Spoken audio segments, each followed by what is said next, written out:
Fait débat. Et dans le cadre de cet entretien, nous recevons ce soir sur ce plateau monsieur Jocelyn Louis Ngoma, président de la Fédération des travailleurs du Gabon. Bonsoir, monsieur Jocelyn Ngoma. Bienvenue. Merci. Alors, donc, on parle de la renationalisation de Gabon Télécom. Donc, Gabon Télécom devrait revenir à l'État gabonais. C'est une des conclusions de la Commission économique du dialogue national inclusif. On sait que c'est c'est une chose pour laquelle vous avez bataillé longtemps. Il y a eu des pétitions. Alors aujourd'hui, quel est votre sentiment sur la question?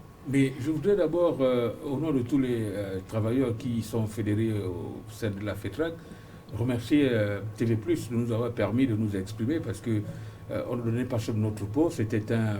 On avait affaire à un géant, c'est quand même Maroc Télécom, c'est un géant international des télécommunications. Donc, au nom des travailleurs qui sont fédérés au niveau de la FETRAC, nous vous disons merci de nous avoir permis de nous exprimer. Et comme vous dites, vous nous avez accompagnés, nous nous sommes exprimés, on a fait tout ce que nous avons pu, on a crié sur tous les toits. Aujourd'hui, vous n'imaginez pas la joie qui est immense.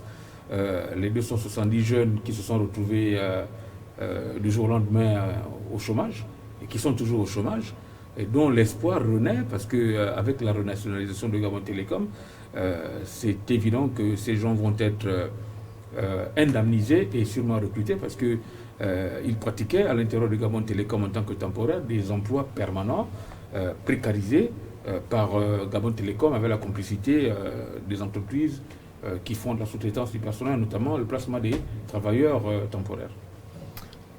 Pour revenir sur les motifs de votre colère, je vais vous demander, le 27 décembre 2023, vous lanciez un boycott contre Move Africa Gabon Télécom. Qu'est-ce qui motivait ce boycott et est-il toujours actuel? Bien, ce boycott était en fait la suite, c'était la phase suivante d'une démarche qui avait été entamée au départ, parce que nous avions démarré dans le cadre de la sollicitation d'un dialogue social pour trouver un compromis avec Gabon Télécom en tant que co-responsable dans la situation que traversaient ces jeunes compatriotes. Étant contractuel chez une entreprise de placement de personnel chez Gabon Télécom, cette entreprise ayant démontré une faillite, la loi prévoit qu'en cas de faillite du partenaire de l'entreprise utilisatrice assume la responsabilité par rapport à la situation qui se présentait. Nous avons donc saisi Gabon Télécom, mais qui a affiché une condescendance jusqu'au mépris des autorités gabonaises, parce que le ministre des Télécommunications s'était saisi de l'affaire, vous vous souvenez. Nous avions suspendu le mois de grève justement à l'issue de l'ouverture des négociations qui avaient été initiées par le ministre de la Communication, Laurence No. Le Premier ministre avait donné des instructions, mais le directeur général de Gabon Télécom, avec une condescendance, n'a jamais fait en fait cas. Il a pris l'engagement devant le ministre de Télécommunications de trouver un compromis à la situation qui était présentée, mais quand nous nous sommes retrouvés en dehors du bureau du ministre, il a fait fi. Il n'a jamais voulu s'occuper de la situation. Nous sommes donc passés à la vitesse supérieure, nous avons appelé des boycotts, nous avons utilisé tous les moyens qui étaient à nos dispositions, et aujourd'hui nous sommes vraiment les plus heureux du monde, considérant que cette activité étant une activité de souveraineté et hautement stratégique, revenir dans la scarcelle des entreprises du Gabon, c'est la plus belle chose qui puisse arriver à la transition gabonaise. Cette renationalisation va-t-elle permettre qu'on n'arrive plus à des situations où j'ai pu lire quelque part que beaucoup d'agents de Move Africa Gabon Télécom étaient des agents intérimaires? Comment on en arrive à cette situation? Bien, des agents en placement de personnel. D'accord. Ce qu'il faut comprendre déjà, c'est que c'était une situation qui n'était pas tout à fait correcte. On ne peut pas, dans le cadre de la gestion des données à caractère personnel, utiliser du personnel temporaire. Ça voudrait simplement dire que ces gens qui étaient payés en monnaie de singe étaient livrés à eux-mêmes et étaient capables de fournir des données à des hackers pour des sommes d'argent au-dessus de leur salaire. Parce que si vous gagnez 120 000 francs qu'on vous paye par Airtel Monnaie ou Move Monnaie, et que quelqu'un vous propose 500 000 pour avoir l'identité d'un individu pour l'arnaquer, vous le faites sans état d'âme. Mais avec la renationalisation de Gabon Télécom, je dirais que c'est une opportunité qui est franchement louable. Parce que les télécommunications, c'est un secteur d'activité qui ne fait pas de perte. Il y a énormément d'offres de services, énormément d'argent, et donc, par conséquent, les emplois sont énormes également. Et pourtant, Move Africa avait dénoncé un acharnement, une atteinte à son image, parce que pour eux, ces agents-là n'étaient pas salariés de Gabon Télécom, de Move Africa. Mais c'est de la mauvaise foi. Vous avez suivi tout le feuilleton, c'est de la mauvaise foi. La loi est très claire à ce sujet. L'article 31 du Code du travail dit très bien qu'en cas de faillite du partenaire, notamment dans le cas du contrat commercial, parce qu'il y a deux types de contrats. Dans ce business, il y a deux types de contrats. Il y a un contrat commercial entre l'entreprise utilisatrice et l'entreprise qui place le personnel. Et il y a un contrat de travail entre l'entreprise qui place le personnel et les salariés. Et donc ces salariés sont placés chez Gabon Télécom. Gabon Télécom sait très bien que ces travailleurs placés chez lui, il a la co-responsabilité en cas de faillite de son partenaire.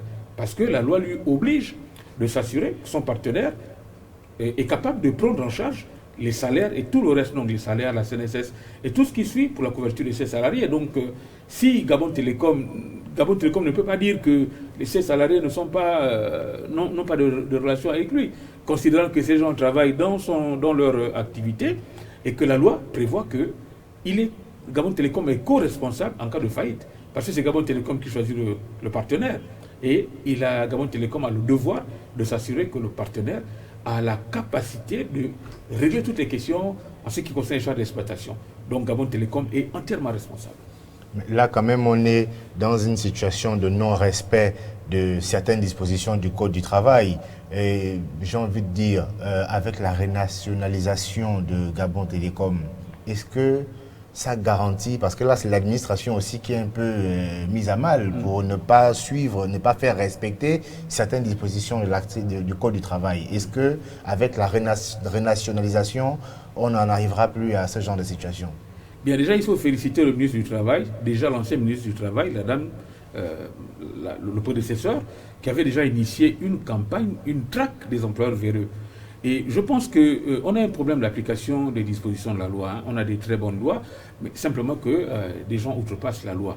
Mais nous pensons qu'avec la renationalisation de Gabon Télécom et ce qui est en train d'être fait par le ministre du Travail, je crois que les employeurs vont essayer de se calmer, ils vont essayer de tempérer et puis on arrivera plus dans ces situations que nous avons connues dans l'ordre ancien, où on avait affaire à des mafias organisées. Parce qu'il faut reconnaître que ces prestations de services, ces entreprises de placement de personnel, plusieurs sont en général créées en conflit d'intérêts par des cadres des entreprises qui obtiennent des contrats de façon frauduleuse et donc mettent en précarité leurs propres compatriotes dans les conditions que je viens de vous expliquer. Très bien. Alors, donc, vous êtes président de la Fédération des travailleurs du Gabon. Si on va un petit peu sur tous les sujets qui ont été mis sur la table au dialogue national, les contributeurs estiment que le chômage est important à cause de l'absence d'une véritable politique de l'emploi. Quel est votre avis? Bien, c'est un sujet qui est complexe. C'est un sujet qui est complexe parce que tout dépend déjà d'abord de la politique que le gouvernement voudrait mettre en matière de gestion du chômage. Et moi, je pense qu'avec la renationalisation de toutes ces entreprises dont on avait perdu le contrôle, je pense qu'il y aura plusieurs opportunités qui vont se présenter parce que beaucoup d'entreprises utilisent des étrangers. Ça, n'est un secret pour personne. Il n'y a aucun respect en matière de gestion des étrangers. Je prendrai le cas, par exemple, d'une entreprise comme Faubert. Faubert, c'est un groupe qui a 9 entreprises qui sont gérées comme si c'était une seule entreprise. Et ils se permettent, par exemple, de muter des salariés d'une entreprise à une autre sans respecter les conditions du contrat. Quand vous avez un contrat dans une entreprise qui est moralement existante, ce contrat vous lie à cette entreprise, mais on ne peut pas vous prendre d'une entreprise et vous mettre dans une autre de façon cavalière comme ça. Voilà. Et Faubert a des problèmes. D'ailleurs, le ministère du Travail a pris Faubert à la main dans le sac. Ils ont reconnu, vous avez suivi, qu'ils embauchaient frauduleusement des gens. Et ils ont même dit qu'ils allaient licencier, je ne sais pas, 150 étrangers pour embaucher les Gabonais. Ce n'est même pas déjà correct parce que vous licenciez, vous commettez déjà une discrimination. Ce n'est pas parce que c'est des étrangers que vous allez les licencier. Vous ne devez pas déjà les embaucher. On a vu des appels à recrutement de cette entité. Mais les appels à recrutement, vous savez, le taux d'utilisation, enfin le taux de recrutement des étrangers dans une entreprise, c'est 10%. Bien. Mais quand vous faites en quantité relative, quand vous avez 8 entreprises et que vous faites 10% des 8 entreprises, c'est quel type d'emploi? Parce qu'il y a la préférence d'abord locale. Il faut déjà d'abord la préférence locale, donc la respecter avant de faire appel à des travailleurs étrangers. Mais Faubert, c'est plein d'étrangers, tout le monde le sait. Mais je pense que le ministère du Travail a pris le taureau par les cornes et va régler ces problèmes parce que récemment, ils avaient convoqué justement Faubert qui avait des problèmes avec leurs collaborateurs. Je pense que cette situation va être réglée. Le ministre du Travail actuel, je pense qu'il fait des efforts et nous n'allons plus vivre ce genre de choses. Nous avons d'ailleurs vu au niveau du dialogue national inclusif, Madame le ministre a fait allusion justement à... Ce n'est pas, c'est pas un front national, mais elle a parlé de la préférence locale. Moi, je pense que nous sommes un pays hospitalier, nous aimons les autres, mais à un moment donné, il faut qu'on se préfère. Revenons un peu sur la situation des 118 ou plus de 118 agents licenciés, 270 agents licenciés. Ouais. Aujourd'hui, on a décidé de lancer le processus de renationalisation de Gabon Télécom. Mais à l'heure actuelle, quelle est la situation de ces 270? À quel niveau de débat, de discussion êtes-vous? Merci de me donner l'opportunité de faire allusion à ces jeunes. Mais ils vivent une précarité indescriptible. Considérant que beaucoup sont aujourd'hui, ils sont tous au chômage, ils ont été licenciés dans des conditions indescriptibles, sans préavis, ni notification de quoi que ce soit. En fait, je veux dire que ça a été fait par messagerie WhatsApp. Non, abusif, c'est même des licenciements en fait de fait. Mais ce qui est intéressant, c'est que nous avons entamé des procédures sur le plan juridique, et donc on a des procédures au niveau du tribunal qui sont en cours, et avec la renationalisation de Gabon Télécom, les régularisations des situations administratives vont sûrement être faites parce que la loi est claire. Quand vous avez passé 2 ans au moins dans une entreprise de placement, une entreprise utilisatrice, elle a le devoir de vous embaucher en tant que CDI. Mais ceux qui ont passé plus de 2 ans, il y aura des effets rétroactifs. C'est quand même incroyable. J'ai même lu quelque part qu'il y en a qui ont fait plus de 5 ans en situation d'intérimaire. Bien sûr, mais c'est même pas normal parce qu'en plus, ces entreprises de placement de personnel ont trouvé une nouvelle astuce en complicité avec les entreprises utilisatrices. Et comme la loi dit qu'il faut embaucher en CDI après 2 ans d'activité continue chez une entreprise utilisatrice, les entreprises de prestation, non, les entreprises de placement de personnel font signer des CDI à ces agents-là. Or, un CDI, ce n'est pas l'agence de placement du personnel qui fait signer le CDI, c'est l'entreprise qui utilise. Parce que l'entreprise qui place le personnel ne fait pas l'activité pour laquelle elle place. Donc, quand elle fait signer un CDI, c'est un miroir. Elle fait miroiter le CDI que la loi oblige. Mais les jeunes continuent à être exploités en tant que temporaires. Parce qu'on leur fait signer des CDI, en réalité, ils devaient exercer pour le compte de la société de placement de personnel, mais pas en tant qu'intérim. Or, on les fait signer des contrats à durée indéterminée chez les agences de placement de personnel pour les placer toujours en temporaire chez les entreprises utilisatrices en tout sans respect de l'éthique, quoi. Et dans ce cas-là, par exemple, qu'est-ce que les inspecteurs du travail font? Est-ce que les inspecteurs du travail, je sais pas, font quelque chose? Vous vous êtes rapproché de l'inspection du travail, ils ont pris le dossier à bras le corps. Que vous ont-ils dit? Bien, ce qu'il faut déjà remarquer, je ne cesse de le dénoncer depuis déjà plusieurs temps. Les inspecteurs du travail ont ce devoir de contrôle justement du respect des dispositions de la loi.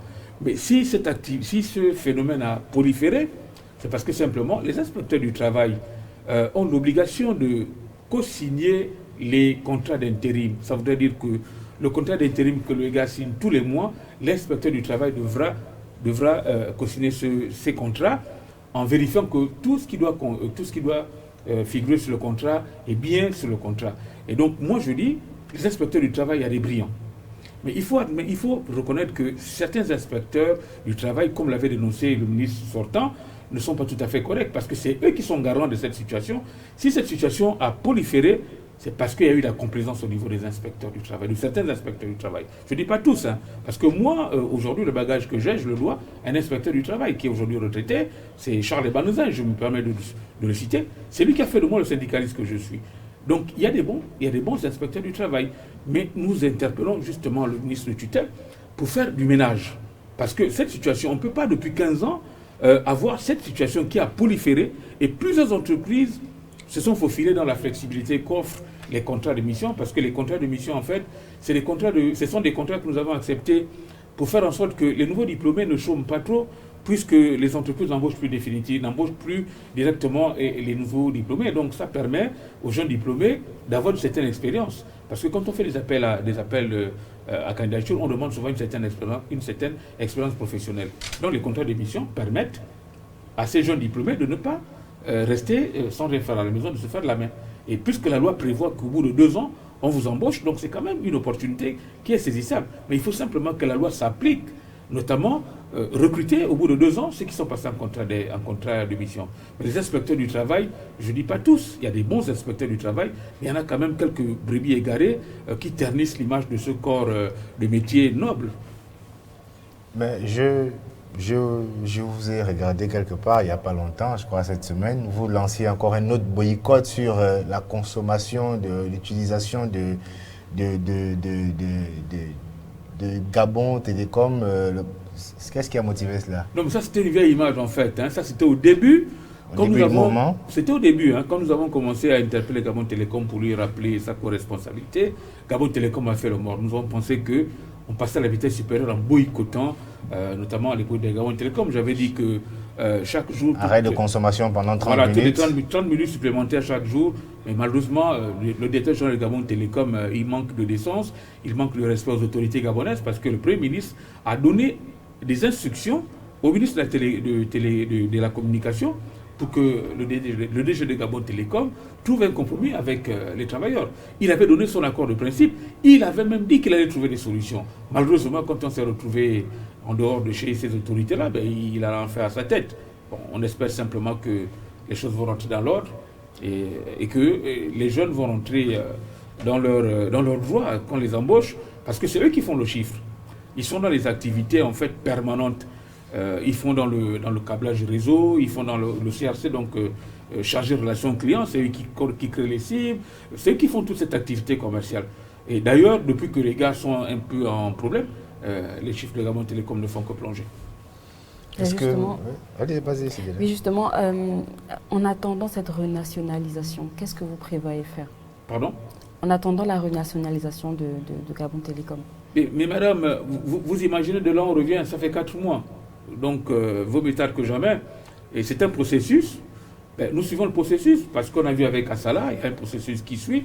Et puis, on attend que le processus arrive à son terme. Nous avons déjà supporté. Et les conflits sociaux, c'est en général les plus longs. Ce sont les plus longs, mais la paix est souvent bonne. Et donc, je dis simplement merci au CTRI, merci au président Oligui d'avoir créé les conditions de renationaliser cette entreprise qui a, à mon avis, été bradée avec la complicité des collabos, c'est comme ça qu'on doit les appeler, parce qu'on ne peut pas prendre les communications d'un État et les mettre dans les mains de notre État. On n'est plus souverain. C'est-à-dire que toutes nos communications sont écoutées. En fait, on n'est plus souverain. Voilà. Avez-vous une idée de comment devrait se faire cette renationalisation? Parce qu'on annonce juste la renationalisation, mais on n'est pas sûr qu'elle soit véritablement à l'avantage de, j'ai envie de dire, de tout le monde. Est-ce que vous avez une idée de comment est-ce que cela pourrait se faire? Bien, l'entreprise, elle est constituée d'un capital. Donc, Maroc Télécom avait 51% et le Gabon 49%. Donc, pour reprendre le contrôle de l'entreprise, il faut inverser les tendances. Et pour inverser les tendances, il faut racheter le capital, il faut inverser les tendances. Mais avec l'attitude que Gabon Télécom a adoptée depuis la prise du contrôle de l'entreprise, elle a fait plusieurs malversations. Et nous pensons qu'avec toutes les bévues, toutes les violations des dispositions de la loi, notamment en termes de licences, etc., que Gabon Télécom n'a jamais payé, parce que Gabon Télécom n'a jamais libéré la totalité du capital. Il était question de payer, je crois, 140 milliards. Mais je crois que Gabon Télécom n'a pas payé la totalité de ce capital. Et nous pensons qu'avec tout ce que Maroc Télécom doit dans la transaction, je pense que nous récupérerons notre entreprise avec toutes les pénalités sans qu'eux ils touchent même quelque chose. Les nouvelles autorités ont vraiment les coudées franches pour faire plier les dirigeants de Gabon Télécom, de Maroc Télécom. Maroc Télécom est qui devant l'État gabonais? L'État est puissant. L'État est puissant. Donc Maroc Télécom ne peut pas se mettre en face d'un État, sinon on n'est pas un État sérieux. Moi je crois, déjà le fait d'annoncer la nationalisation de Gabon Télécom, moi je pense que l'État gabonais, c'est ce qu'il fait. C'est ce qu'il fait. Très bien, alors on tire à la fin de cet entretien. Est-ce que vous avez quelque chose, un dernier mot? Ben, le dernier mot, c'est simplement dire merci à ceux qui se sont penchés pour justement cet élan, ce sursaut d'orgueil, parce que c'est un élan, c'est un sursaut d'orgueil. Et merci au président Oligui d'avoir permis justement que tout ça se produit, parce que s'il n'avait pas eu un 30 août, madame, monsieur, je ne sais pas à quelle sauce on serait mangé aujourd'hui, avec le gang qui nous a pris en otage, qu'on avait à la tête de cet État. Je dis simplement merci au CETEL. Je m'en voudrais de ne pas poser la question à M. Ngoma. On parle souvent de la mentalité des Gabonais. Pendant que vous lanciez vos boycotts, avez-vous eu le sentiment d'être suivi par les Gabonais? Mais quand même, puisque la conséquence est là. Vous savez, toutes les tornades commencent par une première goutte. Mais je pense que nous avons commencé un boycott. Je pense que ça a payé parce que le résultat, il est là. Ça a été suivi. Peut-être pas, parce qu'il y a eu une certaine inconscience au niveau des populations, c'est un état d'esprit. Pour le changement, en réalité, il commence ici dans la tête. C'est-à-dire qu'il y a un état d'esprit. Le changement commence déjà d'abord dans le changement de comportement. Et c'est ça le premier challenge de la transition. Faire changer les compatriotes, faire en sorte qu'on ait un état d'esprit collectif qui fasse prendre conscience aux gens de la chose publique. Le patriotisme et l'esprit républicain. Merci, M. Ngoma. C'est moi qui vous dis merci. Merci beaucoup. Nous recevions donc M. Jocelyn Louis Ngoma, président de la Fédération des travailleurs du Gabon, et nous discutions de la renationalisation de Gabon Télécom. Merci encore. C'est moi qui vous dis merci. On se retrouve après cette pub.